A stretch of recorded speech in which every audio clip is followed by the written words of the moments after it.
Salut tout le monde et bienvenue dans cette vidéo. Donc aujourd'hui, par rapport à Blender, toujours au niveau du module géométrie, on va se pencher sur ce qu'on appelle le convex hull. Mais qu'est-ce que c'est que ça? Eh bien, en fin de compte, si vous regardez bien, quand vous faites ici, alors on va prendre dans ce cas précis la face, on va faire ici une extrude. Et imaginons ici, je vais faire aussi une extrude. Vous allez comprendre pourquoi je vous fais ça. Eh bien, vous pouvez avoir ce qu'on appelle le côté box. Quand vous venez à cet endroit-là, qu'on appelle propriété de l'objet, quand vous venez dans Viewport Display, vous avez ici ce qu'on appelle le bounding box. Et quand vous cliquez dessus, vous avez quelque chose qui va entourer celui-ci. Alors vous pouvez vous mettre en capsule, vous pouvez vous mettre en cône et ainsi de suite. Là, on va laisser en box. Bon. Partant de là, ce que je vais faire, c'est repartir une nouvelle scène pour vous montrer à quoi sert celui-ci. Il faut vraiment que vous compreniez que ce que je suis en train de vous expliquer au niveau du module géométrie node, eh bien, vous allez retrouver évidemment très souvent la même chose dans la modélisation pure. La différence qu'il va y avoir, c'est qu'en module géométrie node, vous allez pouvoir paramétrer certaines valeurs. Je vous montrerai ça tout à l'heure dans l'exemple. Donc si je prends par exemple le cas de cette forme, comme je vous disais, alors ce que je peux faire, c'est de suite ici encore créer un extrude. Donc je vais mettre en 3, touche E. Alors j'aurais pu le faire directement en module géométrie node, mais bon, on va juste faire ça rapidement pour vous montrer quelle est l'utilité. Parfait. Je fais ça. J'ai donc l'objet de base par rapport à ce que je veux. Je viens dans le module géométrie node, je vais cliquer sur New. Je me retrouve comme d'habitude avec mes différents nœuds. Alors si bien entendu vous n'avez aucune connaissance au niveau du module géométrie node, je ne peux que vous conseiller de regarder ma première playlist. Et si vous souhaitez en apprendre beaucoup plus, parce que je prends mon temps par rapport aux vidéos que je poste sur YouTube, eh bien vous avez déjà 3 formations. Vous avez une première formation où je vous explique comment créer par exemple un sabre laser. Vous avez une autre formation qui je vous explique comment créer un personnage, donc c'est une espèce de bonhomme de neige.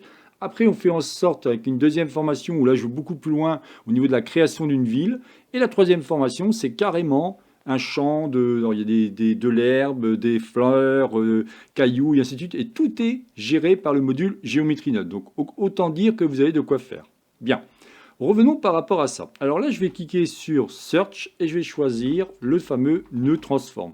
Vous le connaissez par cœur maintenant, aucun problème.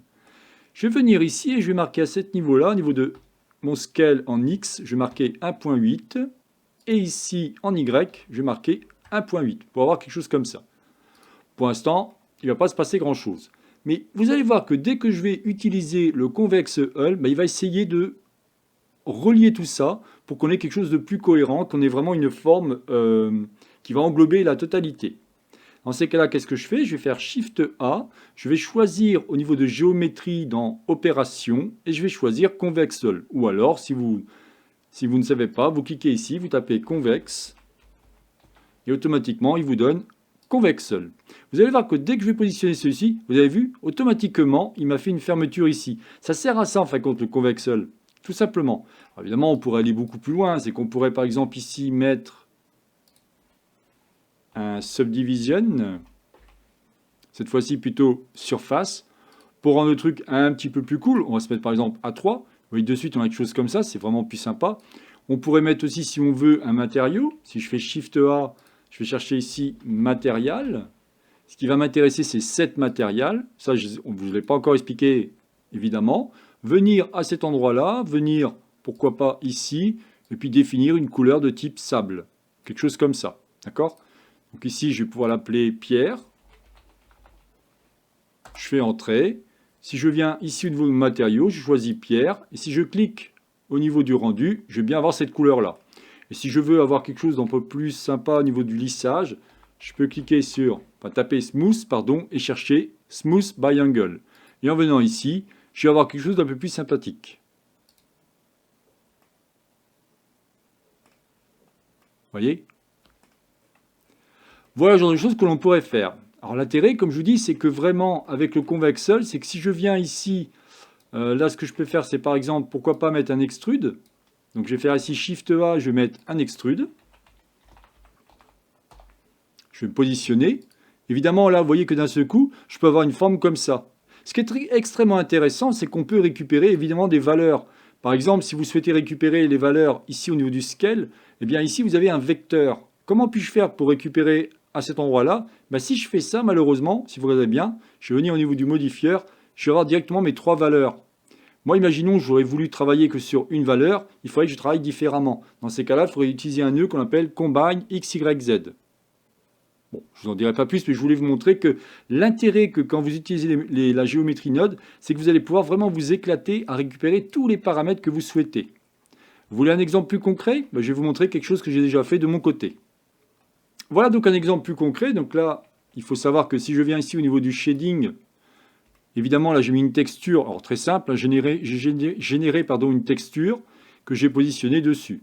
Rien d'extraordinaire par rapport à ça. Si je viens maintenant au niveau du module géométrie node, je vais mettre ici en plein écran. Qu'est-ce que j'ai fait? Eh bien, comme je vous disais, j'ai récupéré par rapport à mon combine XYZ, j'ai récupéré les valeurs à la fois au niveau du scale de mon transform. Donc j'ai pu récupérer chaque valeur qui ont été injectées dans la même sortie.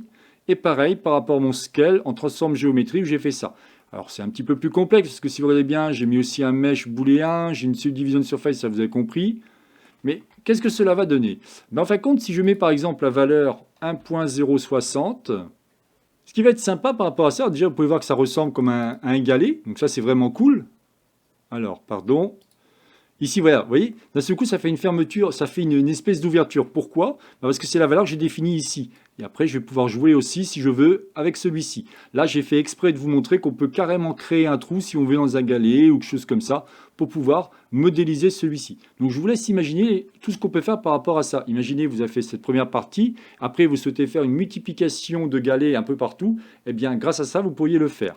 Je vous expliquerai ça un peu plus tard au fur et à mesure, mais comme je vous dis, si vraiment vous êtes intéressé d'en apprendre beaucoup plus sur la formation sur le module Géométrie Node, j'ai créé donc 4 formations. Vous avez de quoi vous éclater par rapport à ça.